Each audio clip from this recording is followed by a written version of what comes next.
اللهم صل وسلم عليه.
والقرون فرقنا والموت لا يسلم الإيمان بلا من عن المسيح بدلا من المسيح الفاتحة.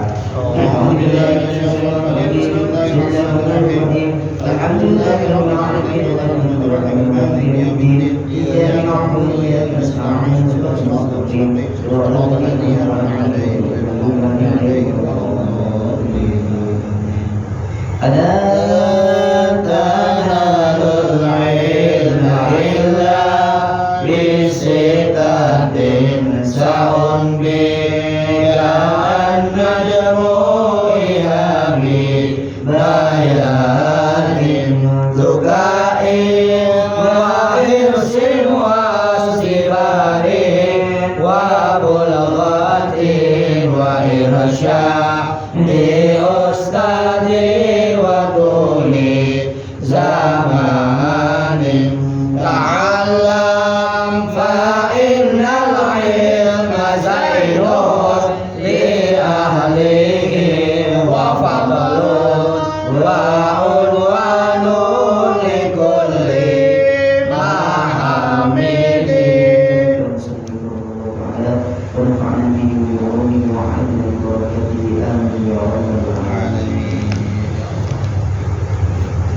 Sampai Doya. Tolak. Iya. Jika kita diperbolehkan oleh Allah untuk melihatnya, jadi yang mampu untuk mengenal Allah dia sendiri. Jadi kalau kita ingin melihat Allah, ya dengan Allah, jangan dengan kita. Ini ulangi kemarin. Melihat Allah Subhanahu wa Ta'ala bila kaifin. Melihat Allah, kita ini bisa melihat Allah dengan tanpa cara. Laisa karu'yati ba'dina ba'dha. Jadi melihatnya itu bukan seperti kita melihat satu dengan yang lainnya. Kalau begitu, memang harus kita melihat Allah Subhanahu wa Ta'ala, harus. Fala yura menggunakan kena ditinggali sama Allah Subhanahu wa Ta'ala fi jihadin ing dalam arah. Maka Allah Subhanahu wa Ta'ala kalau dilihat dengan arah, makanya arah itu berarti ya kayak begini nih, ini arah barat, dan arah timur, selatan, utara, udah kayak begitu. Makanya fa'in dan walu fatabna wajibullah. Di mana kau hadapkan kedua wajahmu, maka di situ adalah Allah. Ada apa? Makanya kita perlu arah. Wala bilaunin manala karena kelaban laut itu rupa atau warna. Warnanya apa? Tahu. Apa warnanya hitam atau warnanya putih atau warnanya hijau atau lain sebagainya, tidak bisa diartikan jadi itu macam semuanya. Wala yuralan orang kena ditinggali sama Allah Subhanahu wa Ta'ala, orang ditinggali jisman kelawan jisim. Jadi Allah Subhanahu wa Ta'ala dilihat itu bentuknya seperti ini kayak begitu. Walam yakul lahu kufuwan ahad. Jadi tidak bisa itu Allah diartikan seperti itu. Karena sana memeluk subhanallah, Allah maha bersih subhanallah, Allah Ta'ala memeluk subhanallah, anda juga sangat memeluk dan memeluk. Jadi maha suci Allah dari segala sesuatu, bukan pakai cara, bukan pakai arah, bukan pakai laut. Mau rupanya begini, warnanya begini, dan tidak bisa berbentuk. Itu semuanya adalah berarti salah semuanya, harus dibersihin dari bagian itu. Jadi Allah maha suci, Allah Subhanahu wa Ta'ala dari segalanya. Nuan yang makhluk, kabiran yang maha gani. Itu ulama ahli sunnah wal jamaah. Pada falan nafi'ake ar-ru'yata ing ningali lillahi marang Allah Subhanahu wa Ta'ala sapa al-mu'tazilah Mu'tazilah. Nah, orang-orang Mu'tazilah ini menafikan wa'arifu, ya kan? Kau bisa lihatin Allah Subhanahu wa ta'ala. Qobbaha ngila'ake kau ingal mutasila sebab Allah Subhanahu wa ta'ala. Mencatatake orang mutasila itu mikirnya pakai apa? Pakai rasional, pakai akalnya, jadi kagak nyampe. Kalau ahli sunnah wal jamaah mikirnya pakai kepala, mikirnya pakai makanya fadzakir fa inna dzikra tanfa'ul mu'minin. Dari zikir fasalu ahla dzikri in kuntum la ta'lamun. Jadi mikirnya pakai ahli zikir, ahli bukan ahli zikir. Dari mikir orang-orang mutasila.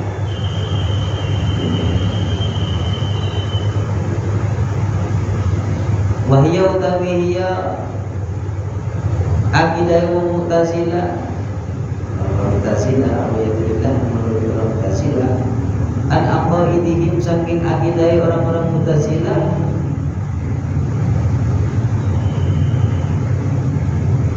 as-sayyibatu itu mengu itu menyimpang, al-batilah tukang batil.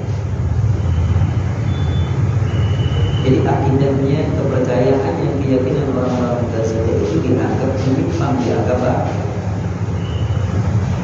wa min aqaidihim setengah sanging biro-biro akidahi aqaidih Mu'tazilah al-fasilah dikang rusak ayat mengalimana kau duduk utawi tegane ucapane orang-orang Mu'tazilah. Apa utawi Mu'tazilah? Yang sesat, yang menyimpang. Innal abda sahabatnya kaulah ibu yang ruku anda wisoko abad apa ada nafsihi biro-biro agawani akimi diwini akal. Ini termasuk akidah orang Mu'tazilah. Sesungguhnya hamba itu melakukan perbuatan itu dengan sendiri. Jadi Allah ini dengan sendiri. Saya yang lakuin kayak gini, saya yang bikin. Ya, itu yang bikin adalah diri sendiri. Dari karena itu, kalau ada orang yang mempunyai kepercayaan keyakinannya bahwa yang mengerjakan adalah dirinya, nah itulah orang-orang Mu'tazilah. Kalau dimensi dilihat daripada kacamata ilmu pengetahuan, nah orang-orang yang berpikir seperti itu adalah orang-orang yang melakukan hukum kausalitas. Jadi hukum kausalitas itu adalah hukum sebab akibat. Jadi ini jadinya begini, jadinya begini. Jadi mentok di sini kalau nah, tanpa disadari, walaupun kita ini ditanya, kamu ngikutin madhab siapa sih, imamnya siapa kalau masalah akidah? Al-Asy'ariyah wal Maturidiyah, tapi kenyataannya apa? Ikutin orang-orang Mu'tazilah. Jadi orang yang bertumpu kepada rasional akal pikiran. Jadi nanti digabung disempurnakan. Jadi nanti disempurnakan. Jadi jangan kau salahkan ini orang Mu'tazilah ini salah mutlak kagak. Tidak salah, ada benernya juga. Makanya saya tanya jawabannya ini sebagai perumpamaan.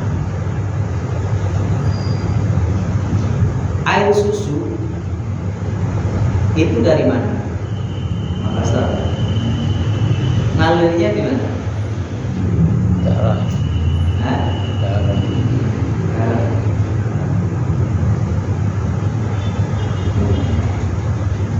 Air susu itu adalah dilewatkan antara darah dengan kotoran. Darah sama kotoran lewat. Akhirnya jadi air susu. Nah, begitu juga ketika waktu kita pengen dapetin itu air susu, air yang benar-benar luar biasa, enak, ya kan? Enak diminum, itu harus dilewatkan di mana? Dilewatkan itu tadi. Kalau darah sama kotoran, baik sama buruk. Nah, orang kalau ingin mengambil daripada hikmah, apapun bentuk hikmah dalam hidup ini yang tersirat, yang tersurat, itu semuanya dilewatkan baik dan buruk, cocok dan kagak cocok. Nah, antara cocok dengan kagak cocok itu kamu ambil pelan-pelan, hati-hati. Kamu tarik sebuah kesimpulan, dan kesimpulan itulah nanti berupa hikmah. Kalau apa yang bisa diminum itu namanya air susu. Makanya sangat luar biasa, orang yang ingin menghasilkan air susu aja harus melewati apa? Melewati kotoran dengan darah. Dan begitu juga hidup dan kehidupan ini. Kalau kita ingin mengerti, menerjemahkan tentang kehidupan ini, ya kita berpikirnya, ya kalau tadi ada yang baik, ada yang buruk. Baiknya kayak apa, buruknya kayak apa, tarik sebuah kesimpulan. Kalau sudah ditarik sebuah kesimpulan, dan disitulah anugerah Allah Subhanahu Wa Taala yang diberikan untuk kita. Paham? Ini luar biasa. Ini PR, maksudnya ini PR. Jadi PR untuk kita semuanya. Karena itu disilang, disilang. Berapa banyak orang-orang yang mendapatkan kesuksesan disebabkan karena apa? Ya, karena betah tahan dengan ocehan istri. Mungkin begini, nggak tahunya apa. Kasih motivasi, cuma caranya ya kadang-kadang kita nggak cocok. Bener apa kayak? Para kiai-kiai begitu, ya di pesantren mobil khusus ngadepin macam-macam murid yang macam-macam. Nah, mana begini lah begitu.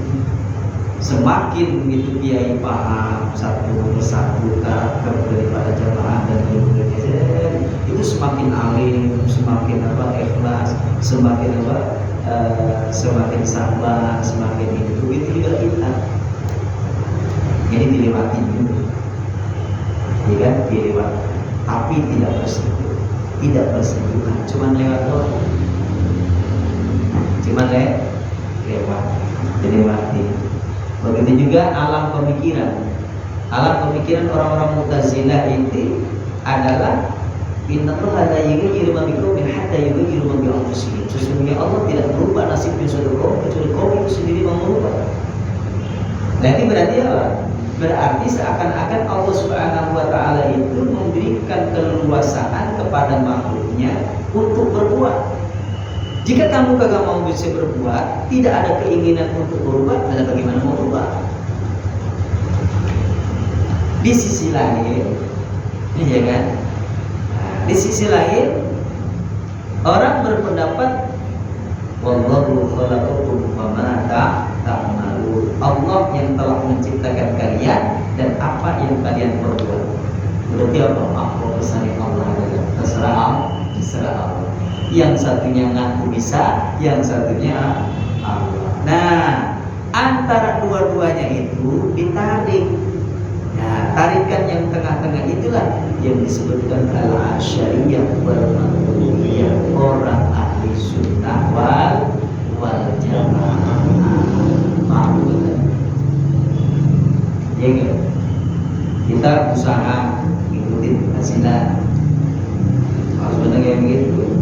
Kita lakukan itu semuanya, ya kan, dengan jerih payah, ya kan, dengan maksimal itu karena apa? La haula wala quwwata illa billah, melibatkan Allah. Yang tadi melibatkan diri kita karena kita dikasih kesempatan oleh Allah. Mau nggak kamu? Nggak malu? Berarti kita harus berubah.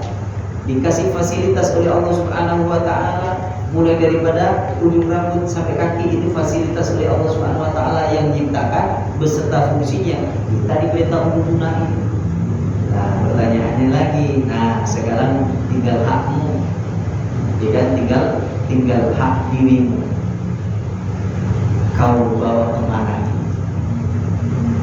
Ya kan? Pertanyaan itulah yang nanti akan dipertanggungjawabkan di hadapan Allah. Summa latus'aluna yauma idzin 'anil ghaib.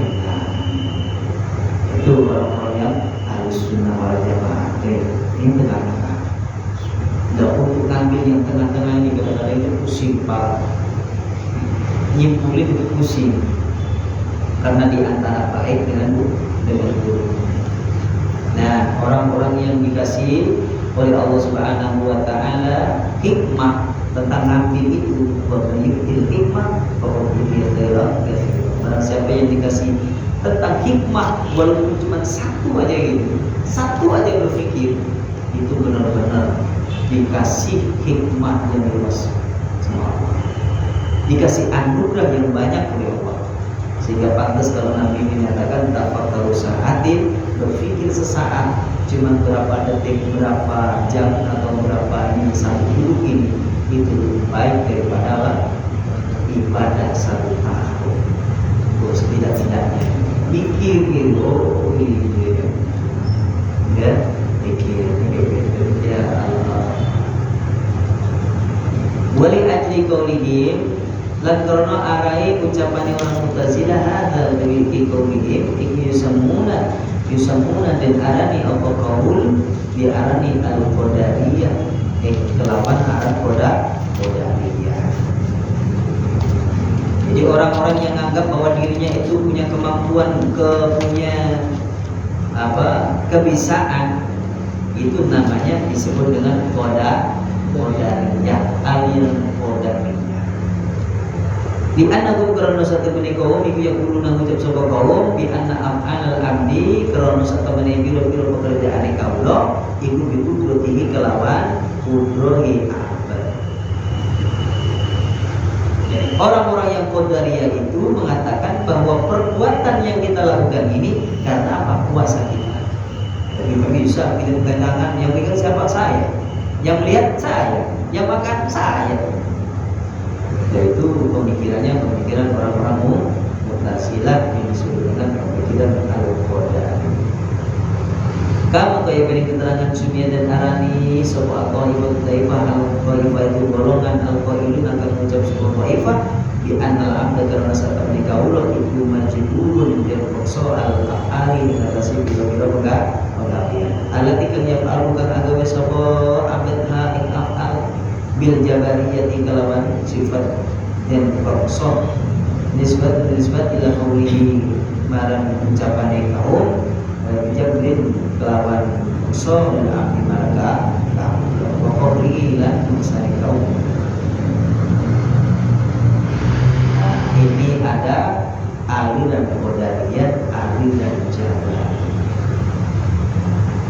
Kalau yang jabariyah kayak begitu tuh wallahu khalaqakum wa ma ta'malun. Jadi makanya dua-duanya itu harus diambil itu. Yang tadi saya sampaikan itu harus diambil. Jadi mau gak mau manusia itu dipaksa, ya kan? Seperti hanya ayat wa rabbuka yakhluqu ma yasha'u wa yakhtar wa ma kana lahumul khiyarah. Warabbuka yakhluqu ma yasha, dan Tuhanmu yakhluqu ma yasha, menciptakan apa yang dikehendaki, wa yakhtar, dan memilihnya. Udah dikehendaki, dipilih sama Allah. Wa ma kana lahumul khiyarah, kalian semuanya kagak ada pilihan. Benar apa kalian? Ya benar. Ya benar. Makanya di sini diambil intisarinya itu yang paling proses. Makanya Abah Ihsan itu masih berjalan sama kita, bengong, tapakur, tadabbur, jemir, begitu.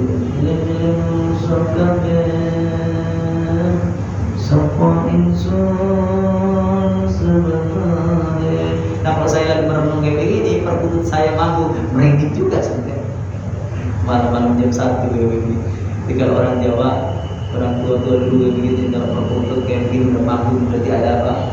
Ada hawa lain yang datang gitu, merinding bener kayak gitu. Dan kalau Abah Ihsan itu suam,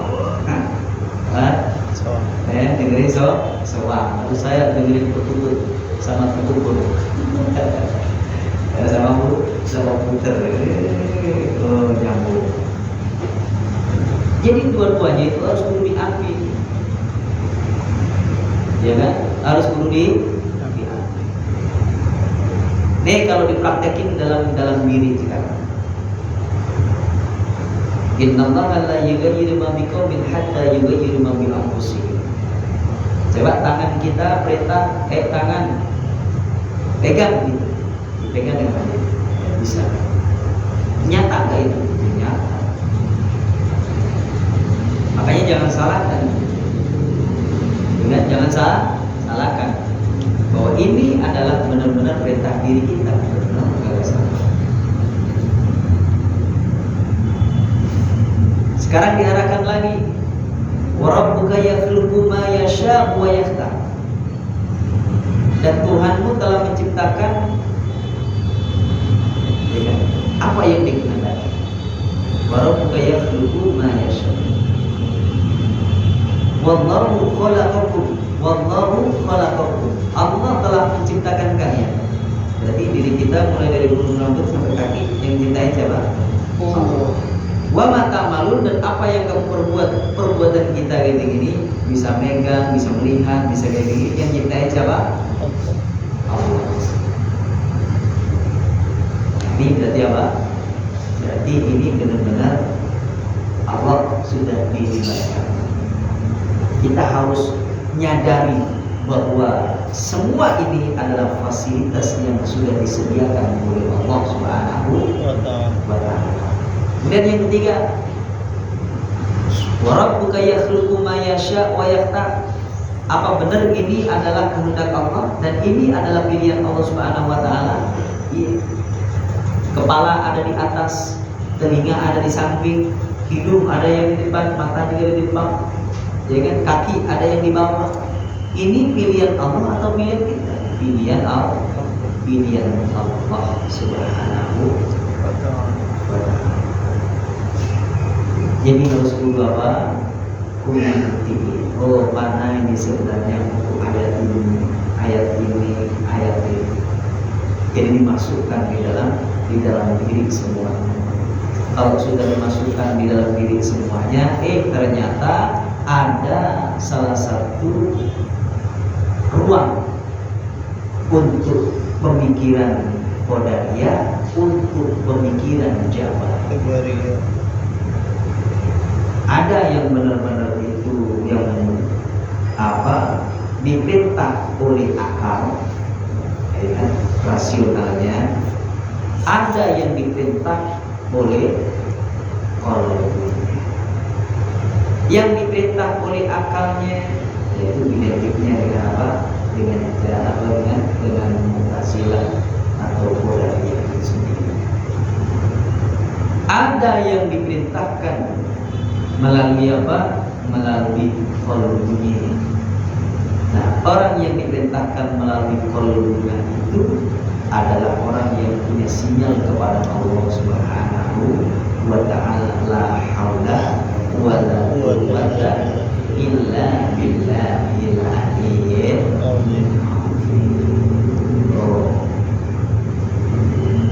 Nah, kalau ada orang yang berkeyakinan bahwa kita ini seperti boneka,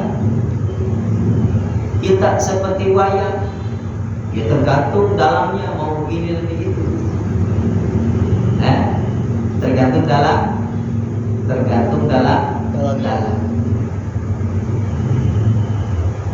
Sekarang dipraktekin dalam hidup. Kapan itu terjadi? Kapan itu terjadi? Ketika kita sudah merasa bahwa apa yang kita miliki, apa yang kita miliki itu semuanya sudah tidak lagi berfungsi. Nah, itu baru letaknya di situ. Jadi letaknya di situ. Sudah tidak ada daya dari ubah. Nah, kalau ingin membuktikan dalam kehidupan, sebenarnya kita itu mampu kok melakukan suatu kebaikan, tapi kenapa kok awalnya berat banget? Nah, itu ngelawan beratnya itulah. Itu kira-kira dipegang apa sih? Mikul apa sih? Ya, di penjara oleh siapa sih kok berat? Nah, beratnya itulah kita punya daya dan ya Allah, pengen lembut lagi, pengen lembut lagi antara Qadariyah dengan Jabariyah. Kita kan mikir, ya Allah, saya tuh pengen pikir supaya apa? Bisa lezat, bisa lezat. Kita lagi pengen mikir kayak begitu, itu marit kagak dulu. Ini cuma capek doang nih saya pikir. Nah, karena pikirnya apa? Pikirannya pakai perintah Allah. Ada orang pikir asal-asalan, yang penting asal-asal pikir aja. Nah, inallah, Allah kan yang begini, ya udah, gak ada gregetnya sama sekali. La inallah, bablas anginnya. Bablas angin. Nah, sekarang tarik itu yang tengah-tengah. Tadi pengen keinginan, yang ingin dirinya, diri nafsunya. Yang tadinya udah pasrah pokok aja, kayak pokoknya mengikuti kalau la ilaha illallah ya Allah, itu ditentang kayak gini. Nah, sekarang gabung dua-duanya. Gabung dua-duanya. Jadi antara lisan dengan qalbu, lisan dengan qalbu gabung lagi dengan nafsunya, dorongannya gabungnya. Nah, kalau udah nyambung kayak gitu, baru nanti akan mengerti tentang di mana itu pikirnya yang benar-benar dikuasai oleh Allah Subhanahu wa taala atau dikuasai oleh nafsu. Seperti hanya contoh lagi, ini kan harus buktiin. Kamu sembahyang, nyembahnya berapa? Nyembah pakai jasa, nyembah pakai jasmani. Berarti kalau kamu nyembah Allah pakai jasmani itu kelihatan, tidak sujud, duduk, itu sembah jasad. Sembah apa? Jasad. Sembahmu sembah jasad. Karena yang kedua, lemah sembahyang sholat kagak ada gregetnya. Nah, gregetnya itu adalah jiwa. Kamu pengen sembahyang itu syariat, cuma ini kelihatan gerakannya. Sekarang sembah apa? Sembah jiwa. Berarti kalau sembah jiwa itu orang udah pakai toreko, pakai jalan, pakai kosong. Ada tujuan kenapa kita harus berdiri, harus rukuk, harus ibadah, harus sujud, harus duduk. Harus ada gregetnya, jangan kosong. Yang nyuruh kita berdiri siapa? Yang nyuruh kita harus rukuk, harus ibadah, harus sujud, harus duduk siapa? Kamu cuma ritual doang nih. Ya kan, waktunya habis bacaannya suratul Fatihah, lanjutin ke surat, habis ke surat, kemudian takbir Allahu Akbar, setelah itu kemudian rukuk, kemudian sami Allahu liman hamidah, Allahu Akbar. Berarti yang perintah kamu itu hanya cuma gerakan dan bacaan. Berarti belum ada perintah dalam jiwanya. Dalam apa? Dalam jiwa. Jadi nanti masuk ke ini ke apa? Qadariyah sama Jabariyah. Qadariyah Jabariyah nanti ketemu, diarahkan ke sana. Sekarang yang ketiga, sembahnya adalah sembah rasa. Sembah rasa. Ini kalau kita sholat rasanya gimana? Kita ditanya sholat rasanya apa? Ketahuan kalau minum air susu atau minum air tawar, rasanya apa? Bisa nggak dirasain? Bisa. Tapi bila kita lagi sholat rasanya apa? Makanya yang dipertanggungjawabkan kita benar-benar beribadah kepada Allah, menyembah kepada Allah dengan rasanya.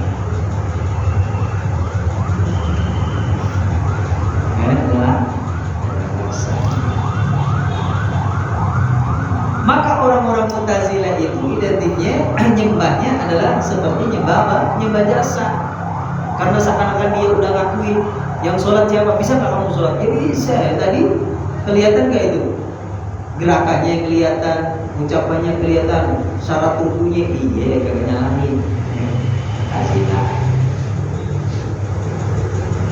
Akhirnya apa? Ya tadi nyembahnya dia nyembah jiwa. Walaupun ini saya bisa berdiri, ruku, sujud kayak begini dulu. Nah kalau saya kagak mau, kagak mau, kira-kira mau nggak itu sholat? Kagak mau sholat. Berarti ada sebuah kekuatan jiwa lah yang memberikan kemampuan kepada dia. Nah, itu adalah kontrol dari Tuhan. Dan ini kurang sempurna. Kurang sempurna. Makanya itu disempurnakan dengan rasanya itu sendiri.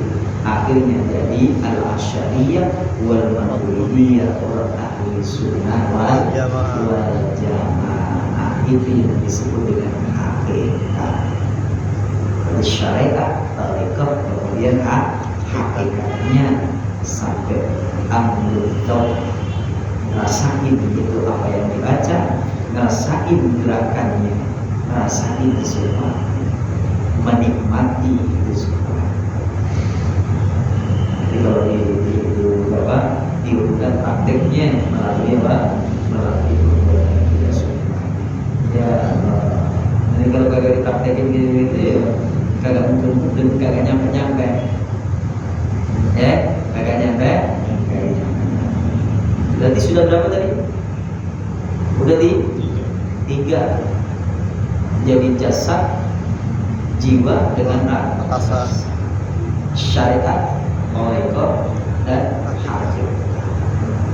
Lah ma'rifatnya. Nah ini kalau dalam kitab Bulughun Nafis itu baru dijelasin itu dalam kitab Bulughun Nafis. Ini nanti levelnya naik lagi. Ya kan? Itulah ahli mukasyafah wal musyahadah. Jadi kalau umum paling yang dijelasin cuma apa? Yaitu Qadariyah, Jabariyah, dan ahli sunnah wal jamaah. Udah 3 itu cukup. Itu pembanding. Nah kalau orang-orang yang ahli kasyaf, ahli musyahadah wal mukasyafah, ini beda lagi. Apa bedanya? Ini cuma kalimat doang ya. Terserah Allah Subhanahu wa taala, terserah kita kayak apa. Yang ahli mukasyafah musyahadah ini bahwa menjelma, mengerti, memahami, memaknani mulai daripada awal sampai akhir, nyambung semuanya. Jadi nyambung semuanya. Jadi kagak ditinggalin, maksudnya ini kagak ditinggalin. Disambung semua. Pada nyambungnya begini. A'udzu billahi minasy syaithanir rajim. Bismillahirrahmanirrahim. Pertama diperhatikan bacaannya. Dilanjutin lagi. Jangan kau bacaan yang kau pikirkan, bukan makharijul huruf, bukan tajwidnya yang harus kamu perhatikan. Kalau kamu sudah bisa baca tajwid, bertajwid, ya jangan dulu ilmu tajwid. Coba sekarang tingkatkan lagi lisan membaca Bismillahirrahmanirrahim. Coba kamu artikan artinya apa itu. Setelah udah bisa ngertiin Bismillahirrahmanirrahim, mikir kamu itu Bismillahirrahmanirrahim, sudah mikir sampai kepikiran itu artinya Bismillahirrahmanirrahim. Setelah kamu baca Bismillahirrahmanirrahim, rasanya bagaimana? Rahman Rahimnya Allah kepada diri kita ini, kasih sayang Allah Subhanahu wa taala kepada diri kita ini bagaimana?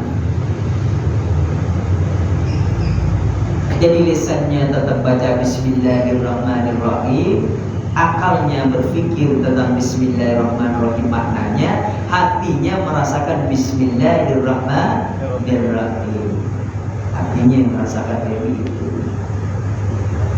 Dan rohanianya menyaksikan musyahadah terhadap kebaikan Allah kepada kita. Ahsin kama ahsanallahu ilaik. Kebaikan Allah yang begitu luar biasa itu benar-benar bukan lagi dirasakan, tapi kita saksikan. Dan nyambung lah. Yang ahli mukasyafah musyahadah kayak begitu. Paham ya? Jadi kagak ngilangin terus nyampe jalan terus ya. Jadi ini ya satu-satu belajarnya. Kau belajarnya satu lagi ini. Tapi biasanya kalau guru begini, ya kan kalau saya diajas, nanti kalau kamu udah belajar dia begini, jangan jadi imam ya. Saya nggak boleh jadi imam. Apa sebabnya? Udah pernah sholat ngeblank? Sholat ngeblank tahu nggak? Atau Bismillahirrahmanirrahim. Hilang kita semuanya. Jangankan itu kiri kanan kiri belakang belakang, kita sendiri udah hilang, kagak ada. Akhirnya apa? Bingung, kagak ada bacaan, kagak ada begini, hilang semuanya dari. Nah kalau kayak begitu udah sholat kayak begitu gimana? Mau diikutin? Diam lagi. Kan bahaya. Padahal dia harus diikuti orang, harus kedengaran suaranya, harus kelihatan juga gerakannya. Dan kalau orang yang udah kayak begini, musyahadah seperti ini, makanya apa? Orang-orang yang seperti itu biasanya kalau udah benar-benar mampu cintanya kepada Allah Subhanahu wa taala, makanya jangan suudzon para wali-wali Allah itu kadang-kadang sholatnya sendirian. Karena dia memang jangan bangun. Orang guru saya kayak gitu, jangan suudzon. Mau begini aja, jangan. Termasuk orang-orang yang majadub, orang-orang yang jazab itu kan, kadang-kadang dia udah, jangan kan kamu mikirin, dia sendiri aja kagak mikirin dirinya sendiri. Kadang keluarin pipis aja nih, air kencingnya ini sendiri aja gak. Ya Allah, ya Rabbi, inilah cerita yang begitu amat indah sekali. Paham nggak? Pada malam hari ini kita praktek tentang apa? Qadariyah, Jabariyah, dan ahli sunnah wal jamaah. Praktek daripada ranah ini, ranah akal, ranah qalbiyah, kemudian ranah rohani. Jadi satu kesatuan yang utuh yang harus kita sambungi. Nah kalau kita lihat itu, insya Allah kita semuanya golongan orang-orang yang diselamatkan oleh Allah dunia sama akhirat. Amin amin ya rabbal alamin. Mohon maaf dan ini apa ibu angkat saya mulai tahun 2007 saya udah menaik sama Masya Allah. Beliau sore-sore namanya orang tua, yaitu Ustaz ini datang ya. Tadi sebenarnya saya udah ngomong sama istri, kayak ini saya kata itu istri, kadang taklim aja kayak gini kan. Kalau orang tua udah ngomong kayak begitu, kira-kira lemah nggak?